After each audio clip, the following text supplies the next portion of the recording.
Well, since I am downtown every day, I kind of see a lot of stuff changing. I see a lot more activity. I see a lot more cars on the street. I see a lot more people walking on the street.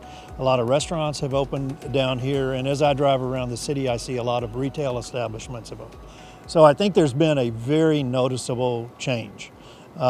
We survey our members every 2 weeks, and so we test them. And there's still, though, I think a lot of hesitancy on the part of employees. There's still a concern by employees.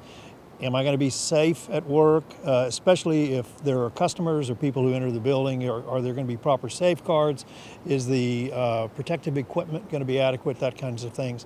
But I think, on the other hand, we see people are very anxious. There are people who do want to get back to what they were doing before all this started.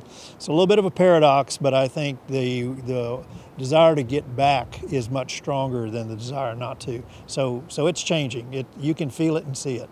How has the chamber adapted during this time? Well, we are pretty much like any other business. We have 73 employees, so we have a sizable staff, so we have to think a lot about a lot of different people and different people's needs. We are in the process right now of starting to implement next week our return to the office. So we've extensively surveyed, talked to all of our employees to find out what kind of issues are they facing. Do they still have kids at home? Do they have medical conditions? Do they have family members that have medical conditions? And looking at, how do we really accommodate them? How do we make them feel safe? We've already constructed the office to make it a much safer place for distancing and things like that.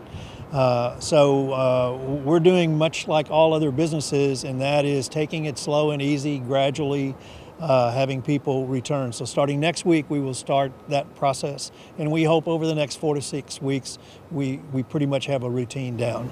And do you notice that that's kind of commonplace, coming up with a routine and a gradual return? Yeah, that seems to be the norm. One thing we're doing, though, too, is we're creating sessions for multiple businesses to come together to talk about reopening.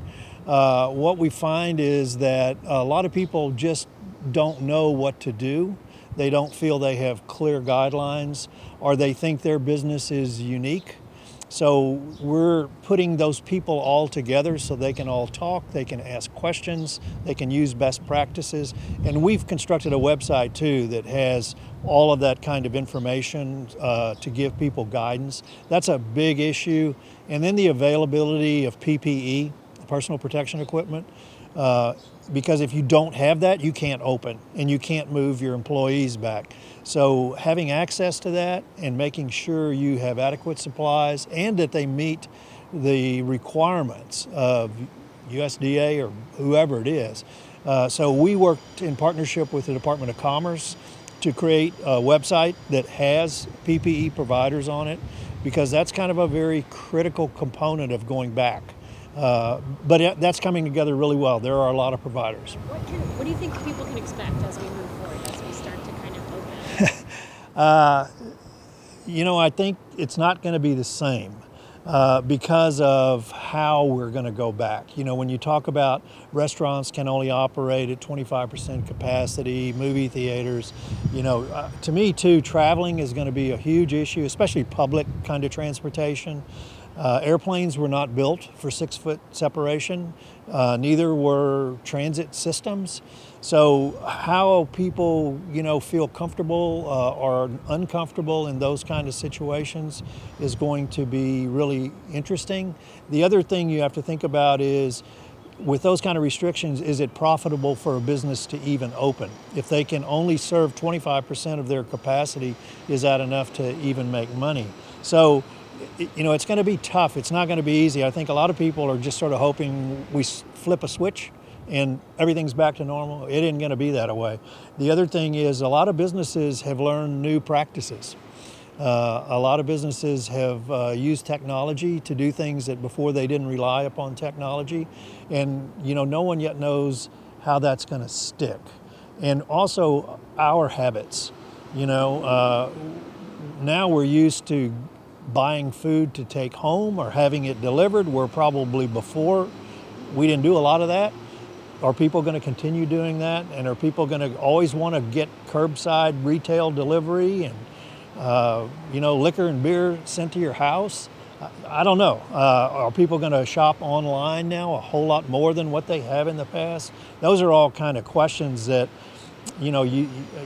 consumers probably have an idea of what they think they're going to do, but they don't necessarily know what their neighbor or other friends and peers are going to do. So I think it's going to take some getting used to. It's not going to be the same. It's going to be different.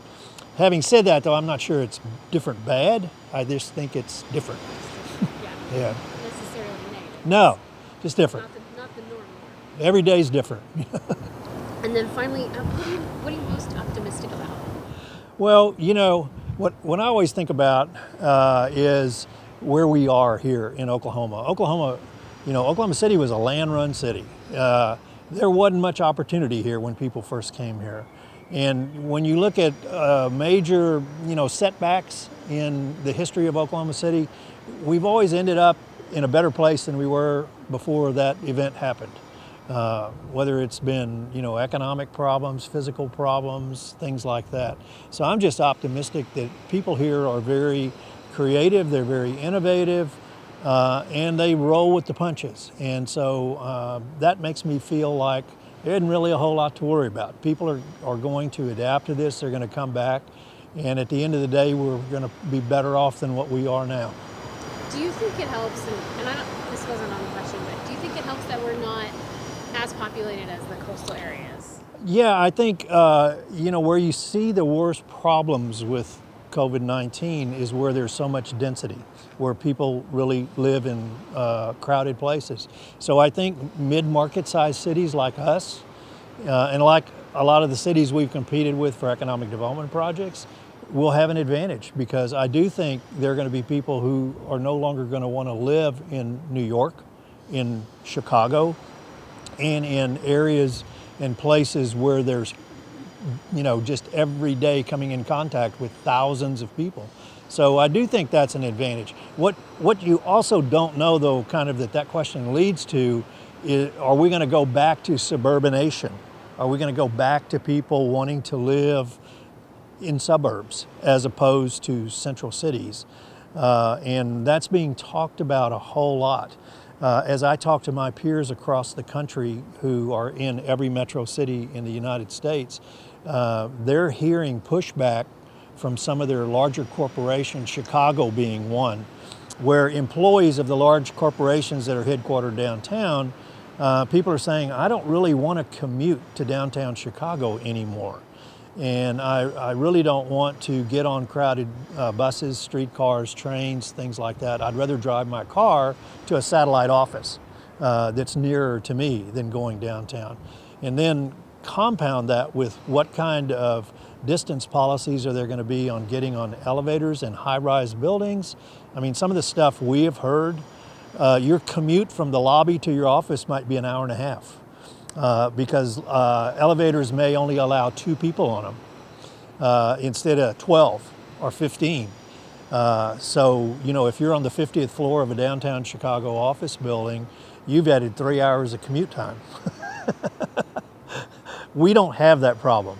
So I do think, back to your question, yeah, I think there are advantages to the mid-sized metros versus the really large metros on East and West Coast. And even in the central part of the United, Denver, Chicago, Dallas, all of those have huge concentrations of downtown employment. And I think people are just going to rethink, do I have to do that? And do I want to do it?